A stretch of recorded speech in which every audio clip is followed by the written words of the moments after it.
Hello dear friends, आप सभी का वेलकम आपके अपने यूट्यूब चैनल तनु क्लासेस आर्ट को में। आज की इस वीडियो में हम लोग कुछ वैसे प्रश्न को लेके आए हैं जो कि आपके बोर्ड एग्जाम में सीधे सीधे देखने को मिलेगा। जी हाँ, आज इस वीडियो में हम लोग ऑब्जेक्टिव और सब्जेक्टिव दोनों प्रकार के प्रश्नों को करेंगे, क्योंकि आप सबको पता है जितना आपके लिए ऑब्जेक्टिव महत्वपूर्ण है उतना ही आपके लिए सब्जेक्टिव भी महत्वपूर्ण है। ठीक है, तो मैं आप लोगों से रिक्वेस्ट करूंगा प्लीज इस वीडियो को लास्ट तक देखिएगा, क्योंकि इसमें हम ऐसे प्रश्नों को लेके आए हैं जो कि आपके बोर्ड एग्जाम में सीधे सीधे पूछे जाते हैं, जैसे कि आप यहाँ प्रश्नों को देख सकते हैं। ठीक है, तो सभी प्रकार के प्रश्नों को हम लोग करेंगे, एक एक करके आप सभी प्रश्न का जवाब देंगे। जो भी प्रश्न आपसे नहीं बनेगा प्लीज आप कोशिश करेंगे उसको स्क्रीनशॉट लेने का और याद रखने का। तो चलिए शुरू करते हैं पहला प्रश्न से। आपके समक्ष आपके स्क्रीन पर हड़प्पा सभ्यता में युगल समाधान किस स्थल से मिला है? पहले हम लोग ऑब्जेक्टिव प्रश्नों को करेंगे, फिर उसके बाद आपको सब्जेक्टिव प्रश्नों को करवाएंगे, साथ में सब्जेक्टिव का आंसर भी आपको देंगे। ठीक है, तो प्लीज अंत तक जरूर बने रहे। तो बताइए हड़प्पा सभ्यता में युगल समाधान किस स्थल से मिला है? तो ये जो है हम लोगों को लोथल से मिला है ना। तो हड़प्पा सभ्यता में युगल समाधान जो है वो लोथल से मिला है। राइट आंसर आपका ऑप्शन बी हो जाएगा। अब अगला प्रश्न है क्वेश्चन नंबर 2, सिंधु घाटी सभ्यता किस युग की मानी जाती है? ये प्रश्न आपको कई बार पूछा गया है कि सिंधु घाटी सभ्यता जो है वो किस युग की सभ्यता है, ये आपको बहुत बार पूछा जा चुका है। ठीक है, तो आप लोग को राइट आंसर लगाना है कांस्य युग की। राइट आंसर आपका ऑप्शन सी हो जाएगा। सेकंड का राइट आंसर सी, सिंधु घाटी सभ्यता जो है वो कांस्य युग की सभ्यता है। ऑप्शन बिल्कुल करेक्ट हो जाएगा आपका ऑप्शन सी। अब अगला प्रश्न है क्वेश्चन नंबर 3, उत्तर वैदिक काल की अवधि क्या थी?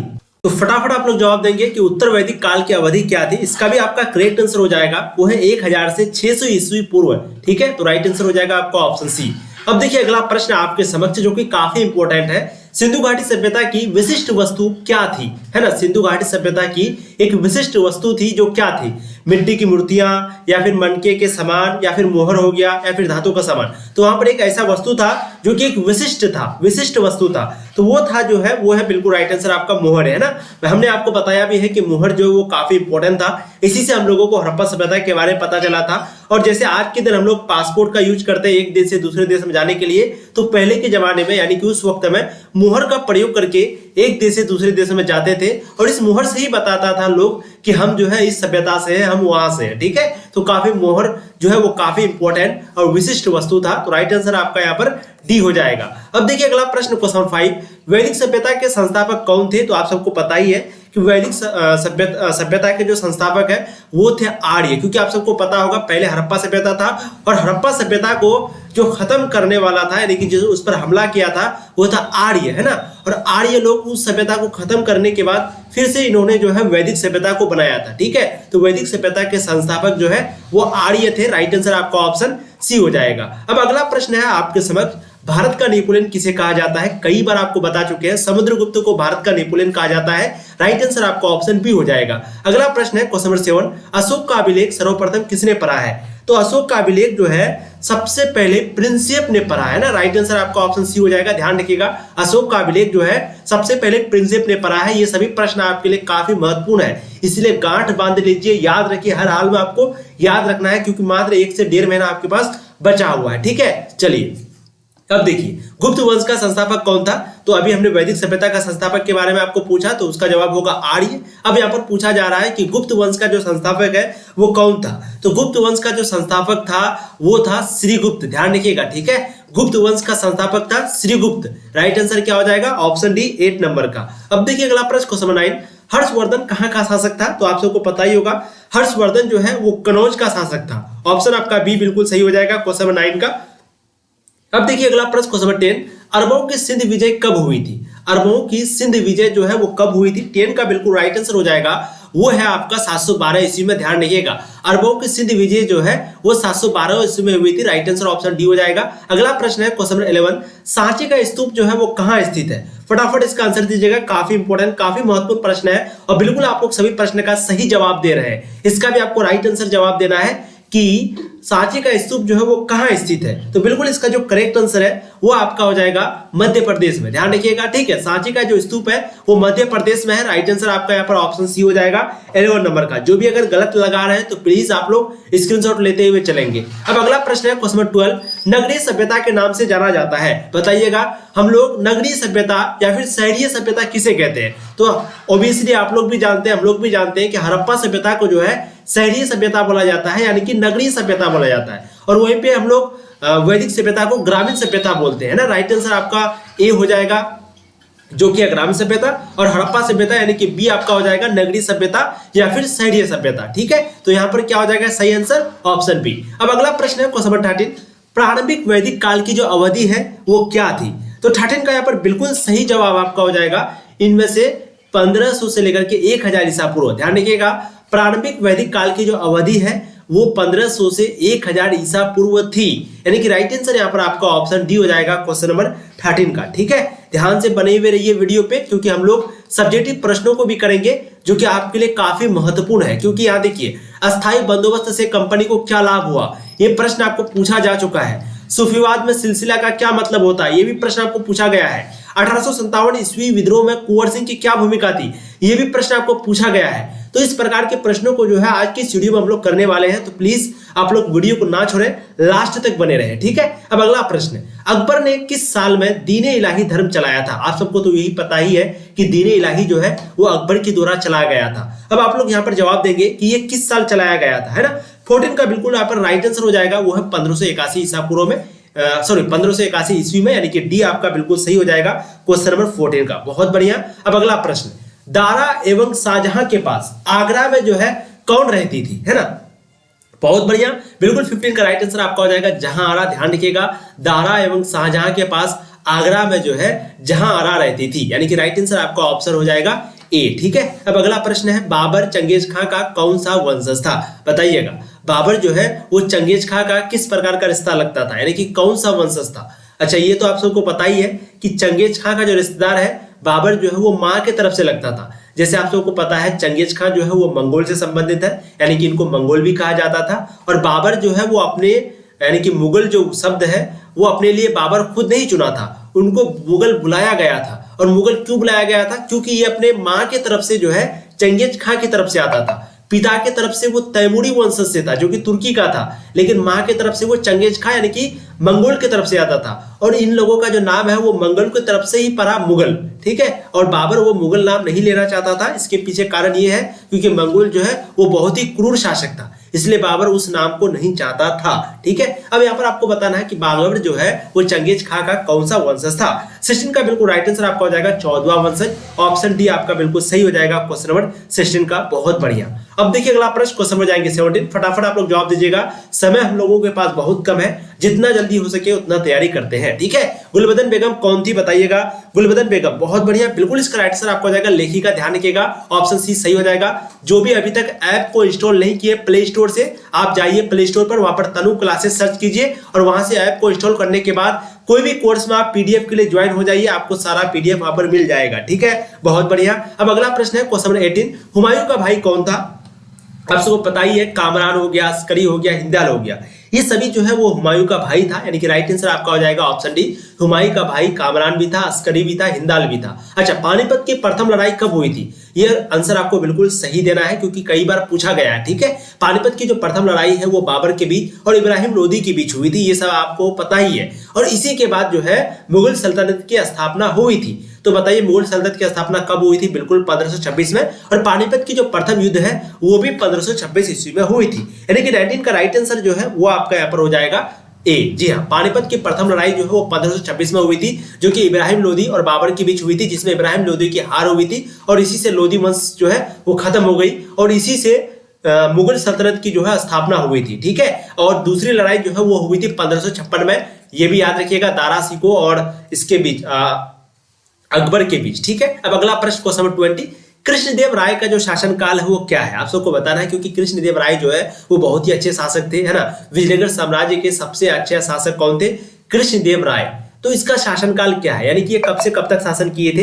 20 का बिल्कुल राइट आंसर हो जाएगा 1509 से 1529 ईसा पूर्व में, यानी कि ऑप्शन आपका ए बिल्कुल सही हो जाएगा। अगला प्रश्न है क्वेश्चन नंबर 21, निकोलो कोंटी, बहुत ही इंपॉर्टेंट प्रश्न आपको जवाब देना है। निकोलो कोंटी जो है वो किस देश का यात्री था? फटाफट आप लोग को जवाब देना है। निकोलो कोंटी किस देश का यात्री था? Italy, Morocco, England, France. Niccolo Conti के बारे में आप सबको पूछा जा चुका है, बिल्कुल आपका राइट आंसर हो जाएगा इटली। ध्यान रखिएगा, मोरक्को का जो है इब्न बतूता था, है ना। फ्रांस का फ्रांसवा बर्नियर था, लेकिन निकोलो कोंटी जो है वो इटली का यात्री था, यानी कि राइट आंसर आपका ऑप्शन ए हो जाएगा। अगला प्रश्न है, निम्नलिखित में से महिला संत थी, बताइए महिला संत निम्न में से कौन थी? बिल्कुल उक्त में से कोई नहीं, मीरा भी नहीं थी, अंडाल भी नहीं थी, कराइकल भी नहीं थी, ये सभी जो है महिला संत नहीं थी। अगला प्रश्न है क्वेश्चन नंबर 23, रामानंद के शिष्य कौन थे? फटाफट आप लोग जवाब दीजिएगा, बहुत ही इंपॉर्टेंट प्रश्न है। बिल्कुल, रामानंद के शिष्य कौन थे? तो रामानंद के शिष्य जो है रैदास भी थे, कबीर भी थे, पीपा भी थे, यानी कि ये सभी थे। तो आपका राइट आंसर हो जाएगा ऑप्शन डी। ठीक है, 23 का ऑप्शन डी बिल्कुल सही जवाब हो जाएगा। अगला प्रश्न है क्वेश्चन नंबर 24, कृष्ण को कौन अपना पति मानती थी? बताइएगा, मीरा, अंडाल, कराइकल या फिर उक्त में से सभी। 24 का काफी इंपॉर्टेंट प्रश्न है और बिल्कुल 24 का राइट आंसर हो जाएगा आपका वो है मीरा। ध्यान रखिएगा, कृष्ण को अपना पति कौन अपना पति मानती थी? तो मीरा जो है वो कृष्ण को अपना पति मानती थी। करेक्ट आंसर आपका 24 का बिल्कुल ए हो जाएगा, बहुत बढ़िया। अगला प्रश्न है question number 25, Abdul Razzaq Samarqandi नामक यात्री ने किसके यात्रा वृत्तांतों को पढ़ा और उससे प्रेरणा ली? बताइए, अब्दुल रज्जाक समरकंदी जो है इसका एक यात्री था जो कि एक व्यक्ति के यात्रा वृत्तांत को पढ़ा और उससे वो प्रेरणा लिया, है ना। तो बताइए किसके यात्रा वृत्तांत को पढ़ा था? अल-बरूनी का, इब्न बतूता का, या फिर बर्नियर का, या फिर इनमें से सभी का? 25 का बिल्कुल यहाँ पर सही जवाब हो जाएगा, वो है इब्न बतूता का। ध्यान रखिएगा, इब्न बतूता जिसके ऊपर रेहला लिखा गया, यानी कि जिसका यात्रा वृत्तांत का नाम है रेहला, जो कि मोरक्को का रहने वाला था।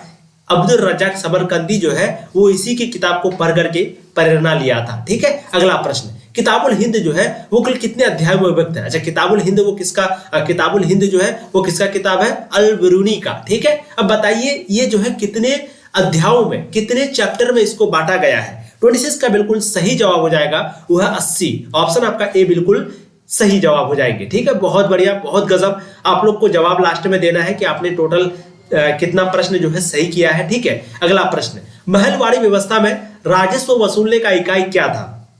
बिल्कुल 27 का राइट आंसर आपका हो जाएगा, वो है महल। ध्यान रखिएगा, महलवाड़ी व्यवस्था में जो टैक्स वसूलने का जो इकाई था वो था महल। ऑप्शन सी आपका बिल्कुल सही हो जाएगा 27 नंबर का। अगला प्रश्न है, संताल विद्रोह का नेतृत्व किसने किया था? तो ये भी आप सबको पता ही होगा कि संताल विद्रोह का जो नेतृत्व है वो सिद्धू ने किया था, सिद्धू कान्हा, है ना। तो यहाँ पर सिर्फ सिद्धू आपका ऑप्शन में दिया हुआ है, तो आपको ऑप्शन बी बिल्कुल सही लगाना है। 28 नंबर का राइट आंसर आपका हो जाएगा बी, सिद्धू। तो संताल विद्रोह का नेतृत्व किसने किया था? सिद्धू ने। अगला प्रश्न क्वेश्चन 29, अवध के नवाब वाजिद अली शाह को गद्दी पर से कब हटाया गया था? बताइएगा, अवध का जो नवाब था जिसका नाम था वाजिद अली शाह, इसको गद्दी पर से कब हटाया गया था? 40 में, 65 में, 85 में या फिर 56 में? 29 का बहुत ही इंपोर्टेंट प्रश्न है और बिल्कुल इसका राइट आंसर हो जाएगा 1856 में। ध्यान रखिएगा, अवध के नवाब वाजिद अली शाह को गद्दी पर से 1856 में हटाया गया था। अगला प्रश्न है क्वेश्चन नंबर 30, झांसी में 1857 ईस्वी की क्रांति का नेतृत्व किसने किया था? झांसी में 1857 ईस्वी की क्रांति का नेतृत्व किसने किया था? 30 का बिल्कुल राइट आंसर आपका हो जाएगा रानी लक्ष्मीबाई ने। ऑप्शन आपका बी बिल्कुल सही हो जाएगा। अब अगला प्रश्न है क्वेश्चन नंबर 31, एनफील्ड राइफलों का इस्तेमाल किसने सबसे पहले शुरू करवाया था? तो एनफील्ड राइफलों का जो इस्तेमाल है वो सबसे पहले किसने शुरू करवाया था? बिल्कुल 31 का राइट आंसर यहाँ पर हो जाएगा लॉर्ड डलहौजी ने। ऑप्शन आपका ए बिल्कुल सही हो जाएगा। अब अगला प्रश्न है क्वेश्चन नंबर 33। ठीक है, सर्वप्रथम भारत में रेल कहां से कहां तक चलाई गई थी? तो ये प्रश्न जो है आप लोग बचपन से पढ़ते आ रहे होंगे कि सबसे पहले भारत में जो रेल है वो बंबई से थाने की भी चलाई गई थी, है ना। तो राइट आंसर आपका हो जाएगा ऑप्शन बी 33 नंबर का। अगला प्रश्न है क्वेश्चन नंबर 34, भारत में औपचारिक जनगणना जो है वो कब शुरू हुई थी? औपचारिक जो जनगणना है, ऑफिशियली जनगणना जो है वो कब शुरू हुई थी? 75 में, 73 में, 81 में या फिर 1872 में? 34 का बहुत ही इंपोर्टेंट प्रश्न है और बिल्कुल इसका सही जवाब हो जाएंगे 1872 में। बिल्कुल, जिन्होंने भी ऑप्शन डी लगाया है बहुत बढ़िया, बहुत गजब। आप लोगों को ऐसी ही तैयारी करनी है, बस कुछ दिन की और बात है। ठीक है, तो भारत में औपचारिक जनगणना जो है वो 1872 ईस्वी में शुरू हुई थी। अगला प्रश्न है क्वेश्चन नंबर 35, चौरी चौरा घटना जो है वो कब घटी थी? आप सबको पता ही होगा चौरी चौरा घटना के बारे में, चौरी चौरा कांड के बारे में। ठीक है, बिल्कुल 35 का यहाँ पर सही जवाब हो जाएगा 5 फरवरी 1922 को चौरी चौरी घटना हुई थी। ठीक है, चौरी चौरा। अब अगला प्रश्न, असहयोग आंदोलन का नेतृत्व किसने किया था? तो हम सब जानते हैं कि असहयोग आंदोलन का जो नेतृत्व है वो गांधी जी ने किया था। ऑप्शन आपका बी बिल्कुल सही हो जाएगा क्वेश्चन नंबर 36 का। अगला प्रश्न है, मुस्लिम लीग की स्थापना किसने की थी? ये सभी प्रश्न आपके लिए काफी इंपॉर्टेंट है। जितना भी हम आपको प्रश्न करवा रहे हैं प्लीज आप लोग ध्यान से सभी का आंसर देने का प्रयास कीजिएगा। बिल्कुल, मुस्लिम लीग की जो स्थापना है वो मोहम्मद अली जिन्ना ने की थी। राइट आंसर आपका ऑप्शन सी हो जाएगा 37 नंबर क्वेश्चन का। बहुत बढ़िया। अगला प्रश्न है क्वेश्चन नंबर 38, मुस्लिम लीग ने प्रत्यक्ष कार्यवाही दिवस मनाने की घोषणा कब किया था? तो मुस्लिम लीग ने जो है प्रत्यक्ष कार्यवाही दिवस मनाने की घोषणा कब किया था? आपको इसका राइट जवाब देना है और बिल्कुल इसका सही जवाब हो जाएगा वो है 16 अगस्त 1946 ईस्वी को इन्होंने जो है प्रत्यक्ष दिवस मनाने की घोषणा किया था। 38 का बिल्कुल राइट आंसर आपका हो जाएगा बी। ठीक है, हिंदू महासभा के संस्थापक कौन थे? तो हिंदू महासभा के जो संस्थापक है वो थे पंडित मदन मोहन मालवीय, है ना। राइट आंसर आपका ऑप्शन ए हो जाएगा, यही जो है हिंदू महासभा के संस्थापक थे।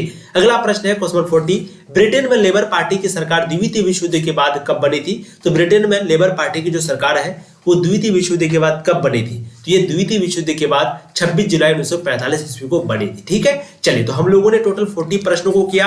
आप लोग बताएंगे कि आपने 40 में से कितने प्रश्नों का जवाब दिया है। ठीक है, अब हम लोग चलते हैं लघु उत्तरीय प्रश्न की ओर, जो कि आपके लिए काफी इंपॉर्टेंट है। प्लीज ध्यान से मेरी बातों को सुनिएगा, वीडियो को नहीं छोड़ना है, क्योंकि जितना आपके लिए ऑब्जेक्टिव प्रश्न इंपॉर्टेंट है उतना ही सब्जेक्टिव प्रश्न भी है। ठीक है, तो वीडियो को आप लोग को छोड़ना नहीं है, भागना नहीं है, आपको ध्यान से देखना है और सभी प्रश्नों को सिर्फ सुन लेना है। अगर आप एक बार सुन लेंगे तो 100% आपके सामने अगर इस प्रकार का प्रश्न आया तो आप कुछ ना कुछ कॉपी पर जरूर लिख देंगे। और आप सबको पता ही है सब्जेक्टिव में अगर आप थोड़ा बहुत भी लिख देते हैं तो आपको नंबर मिल ही जाता है। ऑब्जेक्टिव में वैसा नहीं है, ऑब्जेक्टिव में आपको 100% सही जवाब देना होगा, लेकिन सब्जेक्टिव में अगर आप एक लाइन में कुछ और दूसरा लाइन में कुछ भी लिख देंगे तो वो चल जाएगा और आपको नंबर जो है वो मिल ही जाएगा। ठीक है, चलिए शुरू करते हैं। जिन्होंने भी ऐप को इंस्टॉल नहीं किए हैं तो ऐप को प्ले स्टोर से इंस्टॉल कर लीजिएगा, बहुत ही इंपॉर्टेंट है।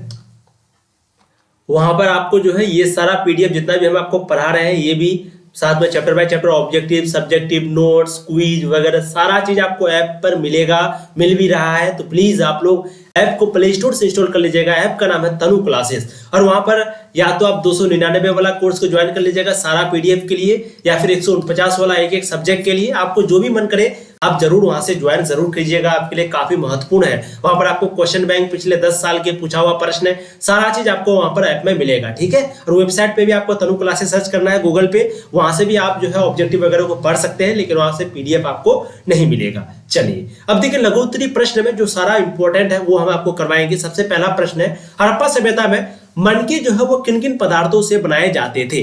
बहुत ही इंपॉर्टेंट प्रश्न है, बताइएगा।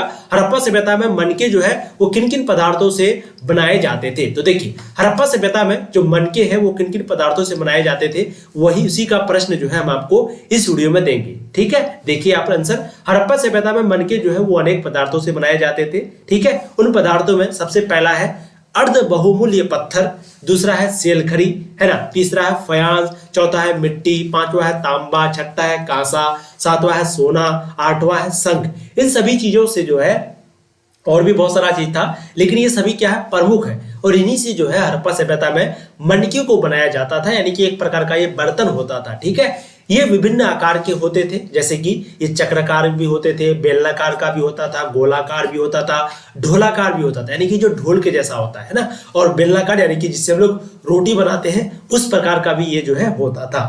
चलिए तो एक बार आप मेरी बातों को सिर्फ ध्यान से सुनिएगा, आपको 100% याद हो जाएगा। अगला प्रश्न है, अशोक के अभिलेख जो है वो कितने प्रकार के थे? लिखे, यानी कि आपको लिखने भी, उनका नाम भी आपको लिखने के लिए कह रहा है और आपको पूछ भी रहा है कि अशोक का जो अभिलेख है वो कितने प्रकार के थे। तो देखिए अशोक का जो अभिलेख है वो मुख्यतः 3 प्रकार के थे, याद रखिएगा आप लोग। सबसे पहला अभिलेख का नाम है स्तंभ अभिलेख, और दूसरा अभिलेख का नाम है शिलालेख, और तीसरा अभिलेख का नाम है गुहालेख। आप चाहे तो यहां तक भी आंसर दे सकते हैं, लेकिन आपको अगर थोड़ा सा ज्यादा आंसर देना है तो आप वो भी दे सकते हैं। ठीक है, टोटल 3 प्रकार के आपको याद रखना कि अशोक के अभिलेख जो है वो 3 प्रकार का था, स्तंभाभिलेख, शिलालेख, गुहालेख। स्तंभ लेख के भी 2 रूप थे, है ना, स्तंभ लेख का भी जो है 2 रूप था, पहला लघु स्तंभ लेख और दूसरा वृहद स्तंभ लेख। उसी तरीके से शिलालेख भी जो है लघु एवं दीर्घ दोनों रूप में थे, और गुहालेख भी जो है वो पहाड़ों पठारों को काटकर बनाए गए होते थे। गया में अशोककालीन बराबर की पहाड़ी एवं नागार्जुनी पहाड़ी गुहालेख के रूप में मौजूद है। ठीक है, अब अगला प्रश्न देखते हैं, क्वेश्चन नंबर 3, जो कि आपके लिए उतना इंपॉर्टेंट नहीं है बट देख लीजिए। प्राचीन संहिता में वर्णित विवाहों के कितने प्रकार थे? है ना, पूछ लिया अगर कभी तो वो आपको याद रखना होगा, तो देख लीजिए।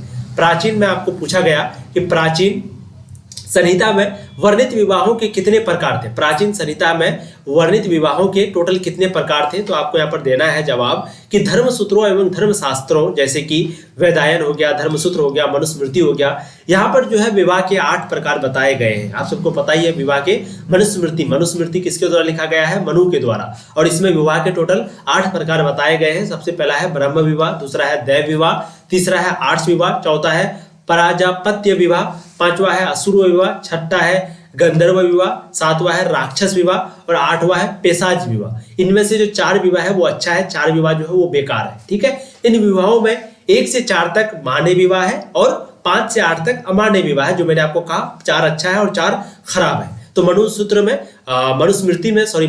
में टोटल 8 प्रकार के विवाह है, ये आप सबको पता ही है। ठीक है, अच्छा सुलह कुल की नीति क्या थी? अगला प्रश्न आपके लिए काफी इंपॉर्टेंट है, बताइएगा। सुलह कुल, अच्छा सुलह कुल का मतलब आपको समझ में आ रहा होगा, 2 लोगों के बीच सुलह करना, मतलब 2 लोगों के बीच कोई अगर विवाद है तो उनका निपटारा करके उन दोनों को मिलाना आपस में। ठीक है, तो सुलह कुल की नीति क्या है, बस उसी प्रकार का आपको मिलता जुलता जवाब देना है। आप लोग यहाँ पर देख सकते हैं उसका आंसर। देखिए अकबर ने जो है सुलह कुल की नीति को अपनाई थी। सबसे पहले तो आपको याद रखना है कि सुलह कुल की जो नीति है वो किसने, अकबर ने अपनाई थी। ठीक है, इसका मतलब क्या होता है ये भी आप सबको पता होनी चाहिए। देखिए इसका अर्थ होता है सबसे शांति और मेल जोल रखने का सिद्धांत। ठीक है, अबुल फजल जो है वो सुलह कुल के आदर्श को प्रबुद्ध शासन की आधारशिला मानता था। सभी अधिकारियों को प्रशासन में सुलह कुल की नीति अपनाने के निर्देश जो है वो दिए गए। ठीक है, अब अगला प्रश्न की ओर चलते हैं हम लोग। क्वेश्चन नंबर 5 है, कबीरदास जी का संक्षिप्त परिचय लिखे, यानी कि कबीरदास जी के बारे में आपको एक शॉर्ट नोट लिखना है, संक्षिप्त में यानी कि छोटा में आपको लिखना है, शॉर्ट में, क्योंकि आपको 2 नंबर में प्रश्न जो है इस प्रकार के पूछे जाते हैं। ठीक है, चलिए देखिए कबीरदास के बारे में हम लोग थोड़ा सा देख लेते हैं। कबीरदास का जो जन्म है वो 1425 ईस्वी में हुआ था। ध्यान रखिएगा कबीरदास का जन्म कब हुआ था, 1425 ईस्वी में। अच्छा, वाराणसी में लहर तारा के पास एक तालाब के नजदीक में को बच्चा, मतलब कि नीमा नाम का एक व्यक्ति है जिनको ये बच्चा मिला था। तत्पश्चात उनका पालन पोषण दंपत्ति नीरू और नीमा के द्वारा किया गया था। ठीक है, उन्होंने ही बालक का नाम कबीर रखा, जो कि अरबी भाषा का शब्द है और कबीर का मतलब होता है महान। ठीक है, तो ये बच्चा समीप तालाब के समीप मिला था। ठीक है, किसको मिला था, नीमा को मिला था। और पालन पोषण जो है दंपत्ति नीरू और नीमा इन दोनों के द्वारा किया गया था। और उन्होंने बालक का नाम क्या रखा था, कबीर, और अरबी भाषा का शब्द है कबीर, जिसका मतलब होता है महान। कबीर जो है वो निर्गुण भक्ति धारा के भक्त कवि थे, जिन्होंने हिंदू मुस्लिम एकता पर अत्यधिक बल देकर समाज में क्रांतिकारी विचार को जो है बहुत ही ज्यादा जोर दिया है, प्रतिपादित किया है। अब अगला प्रश्न देखते हैं, क्वेश्चन नंबर आपको जाएंगे 6। सूफीवाद में सिलसिला का क्या मतलब होता है ना, सूफीवाद में सिलसिला का क्या मतलब होता है, हमने आपको पहले भी पढ़ाया है, बट आप थोड़ा सा देख लीजिए। सिलसिला का शाब्दिक अर्थ है जंजीर, जो शेख और मुरीद के बीच के निरंतर रिश्ते के घोतक है। इस जंजीर की पहली कड़ी पैगंबर मोहम्मद साहब से जुड़ी है। इस कड़ी के मार्फत पैगंबर मोहम्मद साहब एवं पीर गुरु की आध्यात्मिक शक्ति एवं आशीर्वाद उनकी इस जंजीर से अंतिम छोर तक जुड़े मुरीदों तक पहुंचता है। ठीक है, अब अगला प्रश्न देखते हैं। ये सभी प्रश्न कुछ प्रश्न हैं इनमें से, जैसे सिलसिला का शाब्दिक अर्थ क्या है, ये आपके लिए इंपॉर्टेंट है, तो प्लीज जो इंपॉर्टेंट है उसको ध्यान से आप लोग देखिएगा, हो सके तो वीडियो को पीछे करके दोबारा से देख लीजिएगा। अब अस्थायी बंदोबस्त जो कि आपके लिए इंपॉर्टेंट है, अस्थायी बंदोबस्त से कंपनी को क्या लाभ हुआ था, है ना। अस्थायी बंदोबस्त जो कि अंग्रेजों के द्वारा लागू किया गया था, तो इससे कंपनी को क्या लाभ हुआ था, इनको थोड़ा सा देखते हैं। देखिए अस्थायी बंदोबस्त के जनक कौन है, लॉर्ड कॉर्नवालिस। ध्यान रखिएगा अस्थायी बंदोबस्त को लाने वाला व्यक्ति का नाम है लॉर्ड कॉर्नवालिस, जो कि 1786 ईस्वी में भारत के गवर्नर जनरल बनकर आए थे। ठीक है, 1793 ईस्वी में लॉर्ड कॉर्नवालिस द्वारा बिहार, बंगाल, उड़ीसा में भू राजस्व यानी कि एक प्रकार का टैक्स लेने का सिस्टम को बनाया था। कहां पर, बिहार में भी, बंगाल में भी और उड़ीसा में भी। ठीक है, और अस्थायी बंदोबस्त वहीं पे उन्होंने लागू की थी। इसमें क्या होता था कि जमींदारों को भूमि का स्वामी मानते हुए, यानी कि जो जमींदार है उनको भूमि का मालिक माना जाता था, स्वामी माना जाता था, और उन्हें नियत तिथि पर एक निश्चित राजस्व जो है सरकार के पास जमा करना पड़ता था। राजस्व दर जो है वो सरकार बढ़ा नहीं सकती थी, यानी कि जो जमींदार होते थे वो जमीन का मालिक होता था और उसको एक सही टाइम पर जो है किसानों से, गरीबों से, मजदूरों से टैक्स को वसूल करके, राजस्व को वसूल करके उनको फिर अंग्रेजी सरकार को देना भी पड़ता था। ठीक है, अस्थायी बंदोबस्त से जो है कंपनी को बहुत लाभ हुआ। निश्चित आय के आधार पर अब नई योजनाएं बनाकर उनका क्रियान्वयन कर सकती थी। लगान वसूलने का खर्च और परेशानी भी खत्म हो गई। इस नीति से बंगाल में आंतरिक आर्थिक स्थिति में सुधार आया। लगान की अनिश्चितता समाप्त होने से किसान कृषि की ओर लौटने लगे, जिससे कृषि का विकास हुआ तथा उत्पादन में भी वृद्धि दर्ज की गई। इसके परिणाम स्वरूप उद्योग धंधों तथा व्यापार की स्थिति में भी विकास देखने को मिला। ठीक है, चलिए अब अगला प्रश्न है, संथालों ने ब्रिटिश शासन के विरुद्ध विद्रोह जो है क्यों किया, है ना। संथालों ने जो है ब्रिटिश के खिलाफ जो है विद्रोह क्यों किया था, आपको इसका जवाब देना है। कि यह विद्रोह जो है वो संथालों के नेता, एक का नाम था सिंधु और एक का नाम था कान्हू, इन्हीं के दो नेतृत्व में, इसी के कंट्रोल में किया गया। यह विद्रोह भूमि कर अधिकारियों द्वारा किए जाने वाले दुर्व्यवहार तथा, यानी कि जो जमीन का टैक्स लेते थे जो अधिकारी है ना, जो ऑफिसर, उनके द्वारा जो दुर्व्यवहार किया जाता था, और जमींदार साहूकार इनके द्वारा भी जो अत्याचार किया जाता था, उन्हीं के खिलाफ जो संथाल है वो इस विद्रोह को किया था। ठीक है, और इसका नेतृत्व कौन कौन किया था संथाल विद्रोह का? एक सिंधु किया था और एक कान्हू किया था। ठीक है, सिंधु कान्हा नहीं, सिंधु कान्हू। अब अगला प्रश्न है क्वेश्चन नंबर 10, कस्बा और गंज में अंतर स्पष्ट करें। यानी कि आपको बताना है कि कस्बा और गंज में क्या क्या अंतर है। ठीक है, उससे पहले अच्छा ये तो हम लोगों ने देखा। अब अगला प्रश्न आपका था बिहार के आरा जिले में, इसका कुछ अलग ही आंसर है, यहाँ पर आप देख लीजिए, क्योंकि 1857 ईस्वी में विद्रोह, अच्छा 1857 ईस्वी में विद्रोह, अच्छा प्रश्न आपके लिए इंपॉर्टेंट पूछा आपको जा रहा है कि 1857 ईस्वी विद्रोह में कुंवर सिंह की जो भूमिका है वो क्या थी। यानी कि 1857 के विद्रोह में कुंवर सिंह की भूमिका के बारे में आपको बताना है ना। देखिए, बिहार के आरा जिले के जगदीशपुर में जन्मे जमींदार जिसका नाम था वीर कुंवर सिंह। कहां पर जन्म हुआ था इनका? बिहार में, जगदीशपुर में। ठीक है, तो जमींदार वीर कुंवर सिंह का जो जन्म सिंह ने जो है 1857 ईस्वी के विद्रोह का बिहार में नेतृत्व किया था। ध्यान रखिएगा, बिहार में कौन नेतृत्व किया था 1857 विद्रोह का? वीर कुंवर सिंह। ठीक है, और अंग्रेज 1880 वर्षीय वीर योद्धा से पनाह भी मांग ली थी। यानी कि अंग्रेज जो है, वीर कुंवर सिंह 80 वर्ष के थे और अंग्रेज जो है इससे भी पनाह मांग ली थी, है ना। वे उत्तर प्रदेश की ओर निकले, वहां आजमगढ़ में अंग्रेजों से उन्होंने भीषण युद्ध किया था। गंगा पार करते समय उनकी बाह में गोली लग गई थी। किसकी? वीर कुंवर सिंह की। उन्होंने अपने जख्मी बाह को तलवार से काटकर गंगा को समर्पित कर दिया था। समझ रहे हैं? यानी कि जो जिसमें गोली लगी थी वो उसको काट करके सीधा गंगा पर बहा दिया था, लेकिन गोली के जहर से वो मुक्त नहीं हो सके और जगदीशपुर जो है वो 27 अप्रैल 1898 ईस्वी को उनकी मृत्यु हो गई। ठीक है, क्योंकि गोली का सोचा कि वो जहर जो है नहीं फैलेगा, तो इसलिए उसने हाथ को काट दिया अपने से। पहले गोली लगा, फिर हाथ को काट दिया, लेकिन तब पर भी वो जहर जो है पूरे शरीर पर फैलने लगा और जिससे उनकी मृत्यु हो गई। ठीक है, अब अगला प्रश्न, कस्बा और गंज में अंतर स्पष्ट करें, है ना। देखिए, कस्बा जो है वो ग्रामीण इलाके में एक छोटे नगर को कस्बा कहा जाता है। ग्रामीण इलाके में एक छोटे से नगर को कस्बा कहा जाता है, जो कि सामान्यतः स्थानीय विशिष्ट व्यक्ति का केंद्र होता था। जबकि जो गंज है वो एक छोटे स्थायी बाजार को कहा जाता है। ध्यान रखिएगा, ग्रामीण इलाके के एक छोटे नगर को कस्बा और एक छोटे स्थायी बाजार को गंज कहा जाता है। कस्बा और गंज दोनों कपड़ा, फल, सब्जी तथा दूध उत्पाद से संबंधित है। ठीक है, विशिष्ट परिवारों तथा सेना के लिए सामग्री जो है उपलब्ध कराते थे, दोनों कस्बा भी और गंज भी। ठीक है, ग्रामीण इलाके में छोटे नगर को कस्बा और छोटे अस्थायी बाजार को गंज कहा जाता था। तो इस वीडियो में हम लोगों ने टोटल 40 ऑब्जेक्टिव प्रश्नों को किया और हम लोगों ने 10 लघु उत्तरीय प्रश्नों को किया। ये जो आपका दीर्घ उत्तरीय प्रश्न है इसको हम लोग नेक्स्ट वीडियो में करेंगे, 100% आपको करवाएंगे। आप लोग बिल्कुल टेंशन मत लीजिए। ठीक है, उनसे पहले ये पीडीएफ लेने के लिए, क्योंकि इसमें आपको ऑब्जेक्टिव सब्जेक्टिव सारा चीज मिलेगा। पीडीएफ आपको मिलेगा कहाँ? तो कुछ नहीं करना है, बस आपको प्ले स्टोर पर जाना है, वहां पर आपको तनु क्लासेस सर्च करना है और ऐप को इंस्टॉल करने के बाद आपको 299 वाला जो प्राइस है जिसमें कोर्स में जाना है, ऐप में कोर्स में आपको जाना है, वहां पे 299 रुपये जहां पर लिखा हुआ होगा या फिर अंदर में जाकर के आपको थोड़ा सा ढूंढिएगा, आपको मिल जाएगा। उसी में आपको ज्वाइन होना है और सारा पीडीएफ लेना है, क्वेश्चन बैंक से लेकर के क्विज, पीडीएफ, ऑब्जेक्टिव, टेस्ट वगैरह सब कुछ आपको एक तरफ से लेना है। ठीक है, थैंक यू सो मच। ऐसे ही पढ़ाई करते रहिए, ऑल द वेरी बेस्ट। और प्लीज चैनल को सब्सक्राइब कर दीजिए अगर नहीं किए तो, और वीडियो को भी लाइक कर दीजिए। Thank you.